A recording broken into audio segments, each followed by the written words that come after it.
रमता राम जपो रे प्राणी, अब तो सुन ले राम कहानी।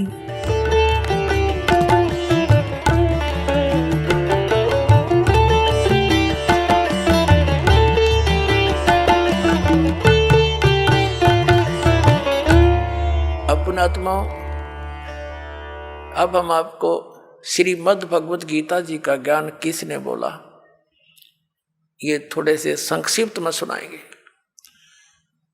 श्री कृष्ण जी का तो रोल ही नहीं है गीता जी के ज्ञान में। कैसे कि श्री कृष्ण जी युद्ध के पक्ष में नहीं थे इस महाभारत के युद्ध में, और 3 बार वो गए हैं शांति दूत बनकर, समझाने की चेष्टा की है कौरव और पांडवों को। लास्ट में यहां तक जब फैसला कर लिया कि भी एक तरफ मैं होऊंगा, एक तरफ मेरी सेना होगी, और मैं शस्त्र भी नहीं उठाऊंगा, प्रतिज्ञा कर ली। तो पुण्यात्माओं, जो महापुरुष ये कहता हो कि मैं हथियार भी नहीं उठाऊंगा, क्या फिर वो युद्ध की सलाह दे सकता है? नहीं। अब जब इसने देखा कि इसने इस काल भगवान ने ये गीता जी अध्याय नंबर 7 के श्लोक नंबर 24 और 25 में स्पष्ट करता है कि मैं अपनी योग माया से छुपा रहता हूं, मैं कभी किसी के समक्ष नहीं होता, ये मेरा अटल अनुतम अवय अनुतम यानी घटिया अटल नियम है। इससे घटिया और क्या होगा? जो पिता अपने पुत्रों के सामने नहीं आता उसमें कोई दोष है?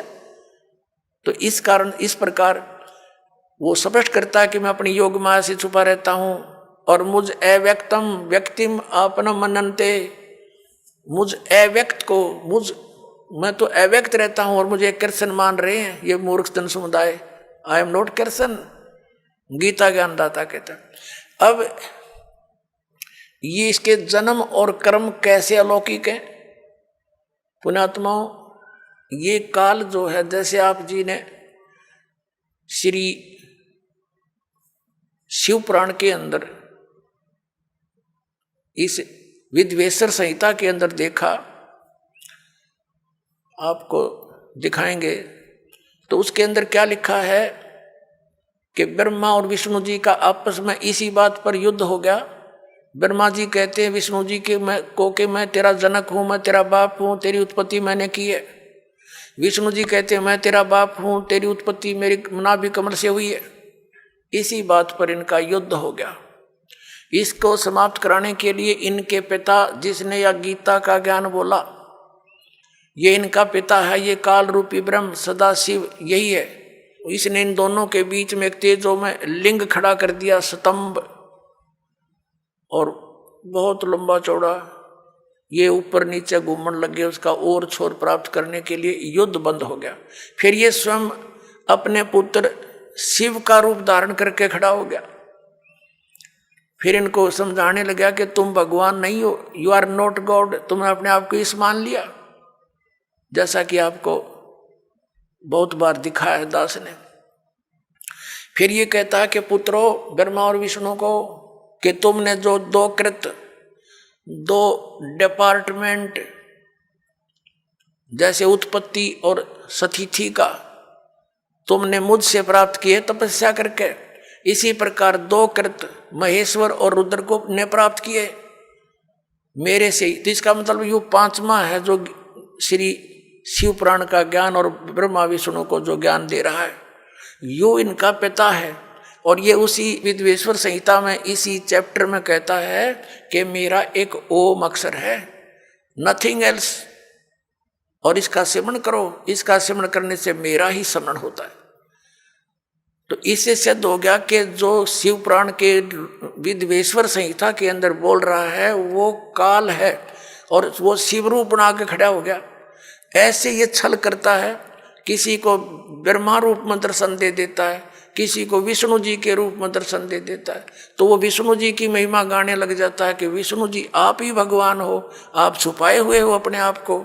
इस प्रकार इनको भ्रम हो जाता है। और ये कैसे इसके कर्म अलौकिक हैं, अब आपको दिखाते हैं थोड़ा प्रमाण सदग्रंथों में। एक बार देवताओं का और असुरों का, राक्षसों का युद्ध हो गया और राक्षस विजयी हो गए, देवता भाग गए, मैदान छोड़ गए। देवताओं ने कहीं जाकर के इकट्ठा होकर भगवान विष्णु की आराधना की और ये विष्णु रूप धारण करके ये ब्रह्मा विष्णु महेश का पिता जिसने गीता बोली, ये वहां प्रकट हो गया और इसने पूछा कि तुमने जो तुम्हारे मन की बात मैंने जान ली है और आप जाओ, जो ससाद का पुरंजय नामक पुत्र है उसको युद्ध के लिए खड़ा कर लो, राक्षसों के आमने सामने खड़े हो जाओ और उसको तैयार कर लो। मैं उसके शरीर में प्रवेश करूंगा और राक्षसों को मार दूंगा। अब दिखाता हूं आपको, ये देखिएगा श्री विष्णु पुराण, गीता प्रेस गोरखपुर से प्रकाशित है। ये है श्री विष्णु पुराण, सचित्र हिंदी अनुवाद सहित है, इसमें संस्कृत भी साथ है। अनुवादक है मुनीलाल गुप्त और गीता प्रेस गोरखपुर से प्रकाशित है।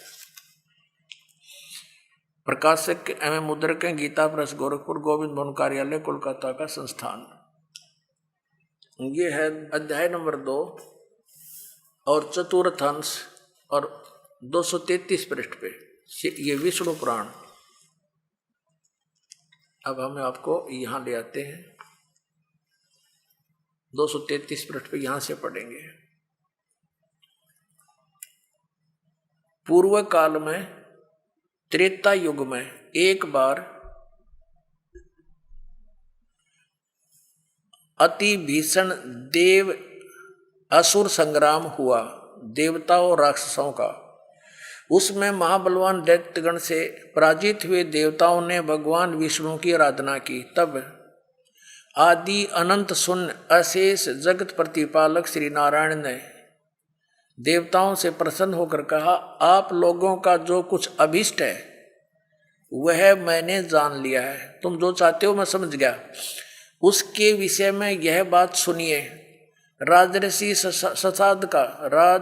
ससाद का जो पुरंजय नामक पुत्र है, उस अक्षत्रिय श्रेष्ठ के शरीर में अंश मात्र से यानी कुछ समय के लिए स्वयं अवतीर्ण होकर उन संपूर्ण दैत्यों का नाश करूंगा। अतः तुम लोग पुरंजय को दैत्यों के वध के लिए तैयार करो। ठीक हो गया। अब इसने क्या किया, पुरंजय को खड़ा कर दिया, देवताओं ने समझा बुझा के, और राक्षस भी सामने हो गए। ये काल जो है उस पुरंजय के अंदर प्रवेश कर गया, क्योंकि ये 1000 भुजा का 1000 कला का मालिक है। ब्रह्मा विष्णु महेश 4 ये 16 कला के मालिक हैं, तो इसमें शक्ति ज्यादा। इसने उन सब राक्षसों को मार डाला। तो अब दूसरा उदाहरण देते हैं आपको। एक समय गंधर्वों का और नाग वंशियों का, नाग गोत्र के व्यक्तियों का आपस में युद्ध हो गया। तो गंधर्वों ने नागों को पराजित कर दिया और उनके सब धन लूट लिया। तो फिर वंशियों ने यानी नाग गोत्र वाले व्यक्तियों ने इकट्ठे होकर भगवान विष्णु की आराधना की। फिर ये विष्णु रूप में काल प्रकट हो गया। इसने कहा कि आप जाओ और ऐसे ही पुरुकुत्स को तैयार करो, पुरुकुत्स को उसको तैयार करो, उसके शरीर में प्रवेश करके मैं गंधर्व का नाश कर दूंगा। अब देखो प्रमाण, ये है अध्याय नंबर 3 और श्लोक नंबर 200। ये श्री विष्णु पुराण, ये है अध्याय नंबर 3 और चतुर्थ अंश श्री विष्णु पुराण, पृष्ठ 242 पे, यहाँ नीचे आइएगा। तीसरा अध्याय। पूर्व काल में रसातल में मोने नामक 6 करोड़ गंधर्व रहते थे। उन्होंने समस्त नागकुल के प्रधान रतन और अधिकार छीन लिए थे।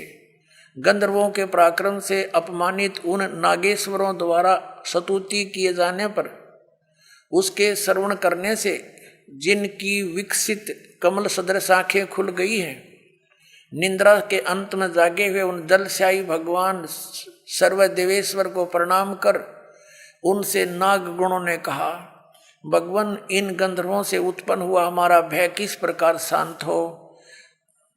तब आदि अनंत रहित भगवान पुरुषोत्तम ने कहा, यो नासव के पुत्र मानधाता का जो यह प्रकुत्स नामक पुत्र है, उसमें प्रविष्ट होकर मैं स्पष्ट कर दिया, प्रविष्ट होकर उसमें प्रवेश करके मैं उन संपूर्ण दुष्ट गंधर्वों का नाश कर दूंगा। हो गया स्पष्ट। अब इसके कर्म अलौकिक ऐसे हैं, ये कहता मेरे कर्म दिव्य हैं।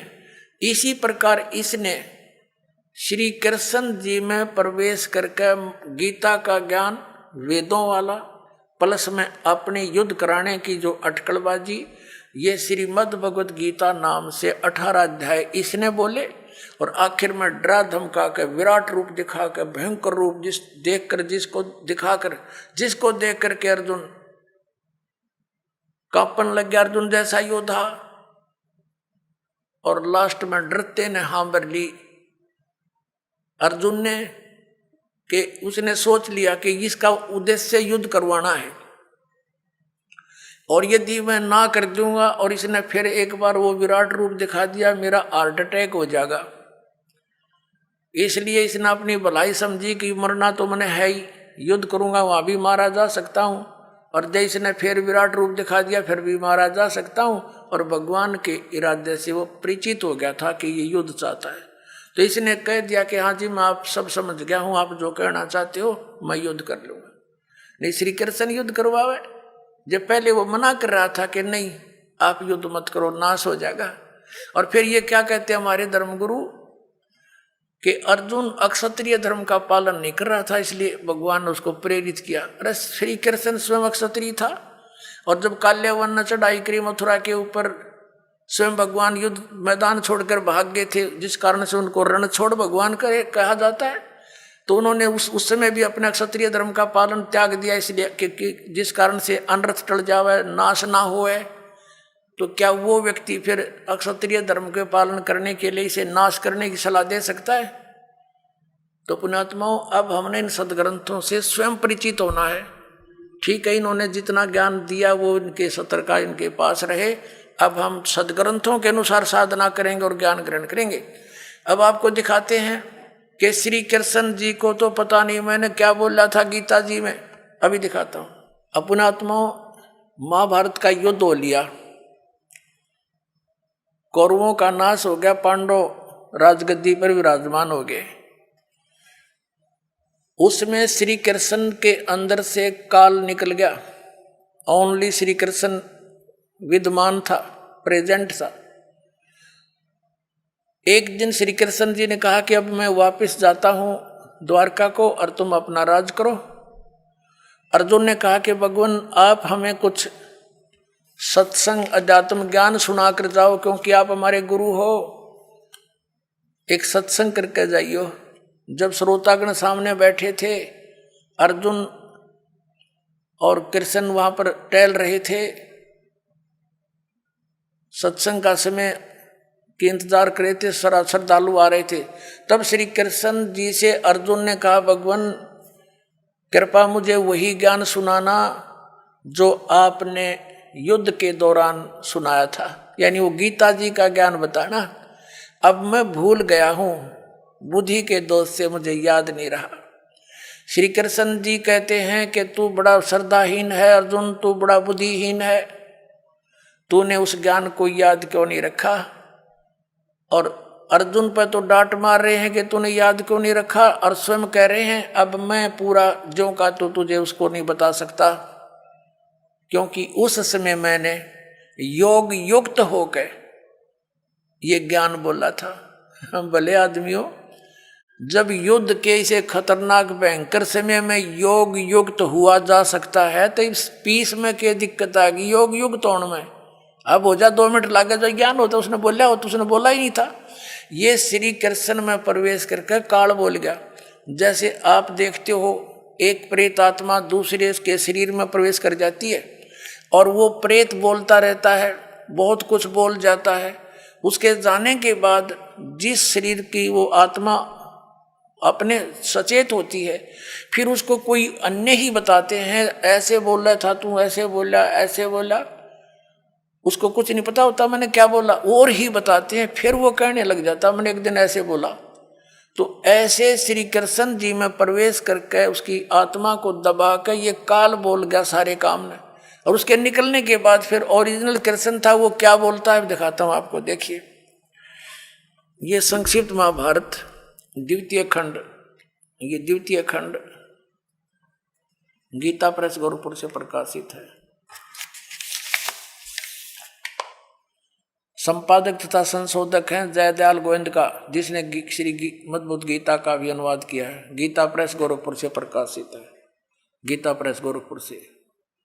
इसके 667 पृष्ठ पर आप जी को ले चलते हैं। ये देखिएगा पृष्ठ नंबर 667, 667, और ये है संक्षिप्त महाभारत, संक्षिप्त महाभारत। अब यहाँ आगे हम जन्मेजय ने पूछा, ब्रह्मन शत्रुओं का नाश हो जाने के बाद जब महात्मा श्री कृष्ण और अर्जुन सभा में बैठकर वार्तालाप कर रहे थे उस समय उनमें क्या बातचीत हुई? तो वैशंपायन जी कहते हैं, कहा राजन, श्री कृष्ण के सहित अर्जुन ने जब अपने राज्य पर पूरा अधिकार प्राप्त कर लिया तो वे दिव्य सभा भवन में आनंद से रहने लगे। एक दिन सज्जनों से घिरे हुए वे दोनों मित्र स्वेच्छा से घूमते घूमते सभा मंडप के ऐसे भाग में पहुंचे जो स्वर्ग के समान सुंदर था। पांडुनंदन अर्जुन श्री कृष्ण के साथ रहकर बहुत प्रसन्न थे। एक बार उन्होंने उस रमणीक सभा की ओर दृष्टि डालकर भगवान से ये वचन कहे, देवकी नंदन, जब युद्ध का अवसर उपस्थित था उस समय मुझे आपके महात्म का, अब यहां चर्चा हो रही है इनकी, और ज्ञान महात्म का ज्ञान और ईश्वरीय स्वरूप का दर्शन हुआ था, किंतु केशव अब आपने स्नेहवश पहले मुझे जो ज्ञान का उपदेश किया था वह सब इस समय बुद्धि के दोष से भूल गया है। उन विषयों को यानी गीता, श्रीमद् भगवत गीता के ज्ञान को सुनने के लिए बार बार मेरे मन में उत्कंठा होती है। इधर आप जल्दी ही द्वारका जाने वाले हैं, अतः पुण्य उस सब विषय को, वह विषय मुझे सुना दीजिए। वैशंपायन जी कहते हैं, अर्जुन के ऐसा कहने पर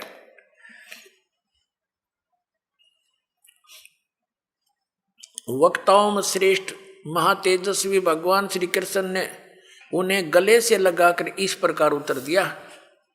श्री कृष्ण बोले, अर्जुन, उस समय मैंने तुम्हें अत्यंत गोपनीय विषय का श्रवण कराया था, अपने स्वरूप भूत धर्म सनातन पुरुषोत्तम तत्व का परिचय दिया था और नित्य लोकों का भी वर्णन किया था, किंतु तुमने जो अपनी नासमझी के कारण उस उपदेश को याद नहीं रखा, यह जानकर मुझे बड़ा खेद हुआ है। उन बातों को अब पूरा स्मरण होना संभव नहीं जान पड़ता। पांडुनंदन, निश्चय ही तुम बड़े श्रद्धाहीन हो, तुम्हारी बुद्धि अच्छी नहीं जान पड़ती। अब मेरे लिए उस उपदेश को ज्यों का त्यों दोहरा देना कठिन है, क्योंकि उस समय योग युक्त होकर मैंने परमात्म तत्व का वर्णन किया था। अब पुण्यात्माओं, अब आपके कति समझ में आ जाएगी, यो ज्ञान बोला किसने? श्री कृष्ण जी का था रोल नहीं गीता के ज्ञान में। अब ये खुद कह रहे हैं कि मैंने, अब जैसे ये दास आपको ये सत्संग सुना रहा है और आप मुझे 10 वर्ष के बाद पूछ लियो, जी इस विषय पर जो आपने ये सत्संग किया था कृपा फिर सुनाइयो, कभी सुन लो उसी से मैं सुना दूंगा, क्योंकि वो मैंने अपने होश आवास में सुना रखा है। और मेरे अंदर कोई प्रेत बोल रहा है तो फिर मैं ये बात बोलूंगा जो श्री कृष्ण बोल रहे हैं कि तुमने याद नहीं रखा, तुम कैसे व्यक्ति हो, श्रद्धाहीन हो, बुद्धिहीन हो। अरे भले आदमियों, ये दास सत्संग करेगा और प्रथम बार जो श्रोता इस सत्संग को सुनेगा 20% याद रहता उसको, और मैं फिर डांट मारूं कि तुमने याद क्यों नहीं रखा, तो इसका इससे सिद्ध है कि खिसियानी बिल्ली खंबा नोच रही है, यानी उसको ज्ञान नहीं खुद को, और उसको धमका रहा है कि तूने याद क्यों नहीं रखा, तेरा के बिजली गिरगी।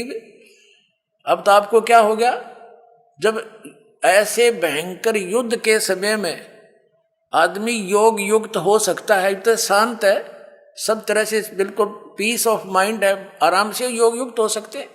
भाव कहने का ये पुणात्माओं, श्री कृष्ण जी का तो रोल ही नहीं था गीता के ज्ञान देने में। अब श्रीमद् भगवत गीता का ज्ञान दिया किसने है? ये काल ने दिया। गीता जी अध्याय नंबर 11 के श्लोक नंबर 32 में स्वयं कहता है कि अर्जुन मैं काल हूं और देख तेरे सामने ये मेरा वास्तविक रूप है, और इस रूप का यानी जो मैंने अब तुझे ये रूप दिखा है, इस रूप का पहले ना तो किसी ने पहले दर्शन हुआ ना आगे कोई कर सकता। ये तेरे ऊपर रहम करके मैंने ये अपना विराट रूप देखा है। पुणात्माओं, यदि श्री कृष्ण जी बोल रहे होते गीता तो ये शब्द नहीं कहते कि ये मेरा विराट रूप पहले किसी ने नहीं देखा, क्योंकि श्री कृष्ण जी तो अपना विराट रूप कौरवों की सभा में दिखा चुके थे। उस विराट में दिन रात का अंतर है।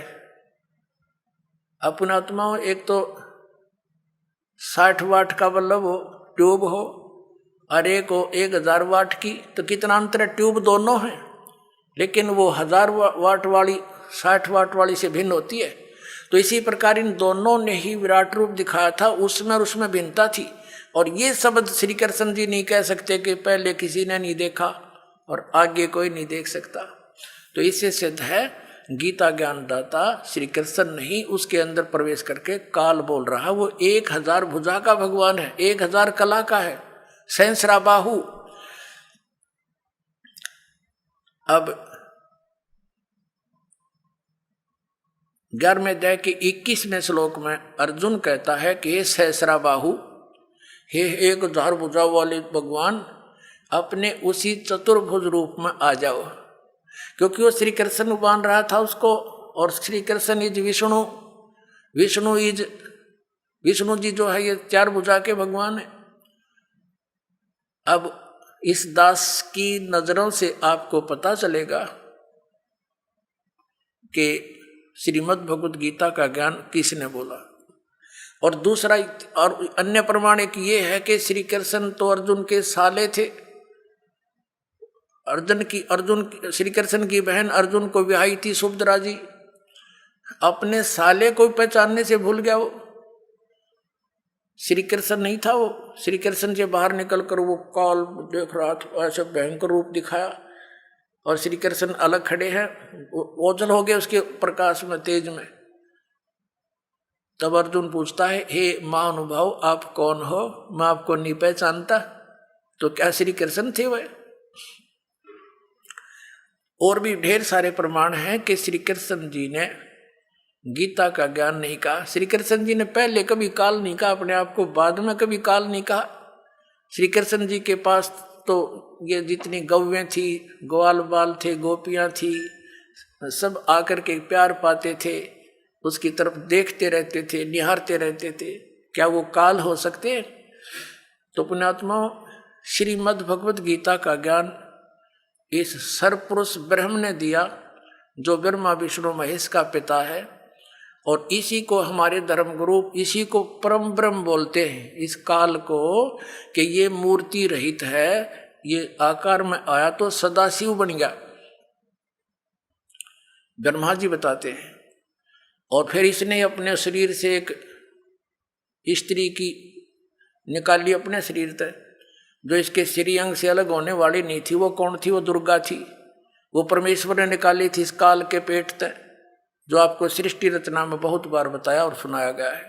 तो ये श्री शिव पुराण के अंदर आप देखते हो, रुद्र संहिता के अंदर आपको कल भी दिखाया था और भी दिखाएंगे समय आने पर। तो उसके अंदर स्पष्ट है कि श्री दुर्गा जी से और श्री शिव यानी इस कसत काल रूपी भगवान से विष्णु जी की उत्पत्ति हुई, इन दोनों के सृष्टि क्रम से, और ऐसे ही ब्रह्मा जी की उत्पत्ति की। और फिर विद्वेश्वर संहिता में ये आपने देख लिया, 5 बोलने वाला ये अलग है, और शिव, विष्णु, ब्रह्मा और रुद्र, ये चारों को ये उपदेश दे रहा है। तो ये काल रूपी ब्रह्म जो है, इसने गीता जी का ज्ञान बोला, और इसने अपनी सतिथि बताई कि तेरे और मेरे बहुत जन्म हो चुके अर्जुन, तो नहीं जानता मैं जानता हूँ। और इसलिए परम अक्षर ब्रह्म की तरफ 18वें अध्याय के 62वें श्लोक में इसने कहा है, यदि तूने पूर्ण मोक्ष चाहिए, परम शांति की अवस्था चाहिए, तो उस परम अक्षर ब्रह्म की शरण में जा। उसकी कृपा से ही तू परम शांति को और सनातन परम धाम को प्राप्त होगा। फिर उसके लिए ऑप्शन छोड़ दिया कि उसके लिए तत्वदर्शी संतों की खोज कर, वो संत जैसे बताएं तू वैसे भक्ति कर, तब तेरा पूर्ण कल्याण होगा। बोलो सतगुरुदेव।